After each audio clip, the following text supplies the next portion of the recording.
শাশুড়ি গেছিলে বাজারে বাজার করার লাগিয়া, তারপরে আমি বাচ্চারা পড়াইতেছিলাম, পড়ার রেখে বাচ্চাটা জ্বালাইতেছে কান্তাসি দেখে দোকানে গেছিলাম।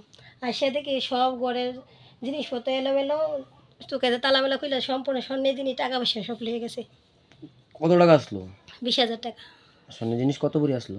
স্বর্ণের জিনিস 2 জোড়া আসিল, কি রূপার জিনিস আসিল, কিতা কিতা আসলো? 2 জোড়া কানের আসিল, বাচ্চা চেন টেন, হাতে চুরি টুরি আসিল। আচ্ছা, তাই দেখছেন কি অবস্থা দেখছেন? আইসা দেখি সব ফালানো এলোমেলো, চোখের তালামেলা সব ভাঙে সব কিছু লেগে গেছে। কোন সময় ছিল ঘটনাটা? বেশিক্ষণ হইব না, মাগরিবের নামাজ আজানটা দিছে পরে তারপরে গেছিলাম আর কি। আনুমানিক কয়টা হইব? 6টা। 6টা না? 6টা। আপনি এমনি কি কাউরে সন্দেহ হয়নি? না, আমি কারোর দেখছি না, কি সন্দেহ করবো আছে, আমি কিন্তু কারোর দেখছি না। না, কেউ দেখছেন না? কারোর দেখছি না। আপনি এসে প্রথমে কি অবস্থা দেখছেন? আমি দরজাটি লাগাই এদিকে শিকল টিকল লাগাই এদিকে আজায় গেছিলাম, আর সে দেখি সব দরজা খোলা। তো তখন আপনি কোনো প্রশাসন থেকে কোনো লোকজন আসেনি? না, তারা তো খবর দেওয়া হয়েছে, এন্ট্রি করা হয়েছে, তারা আসবে।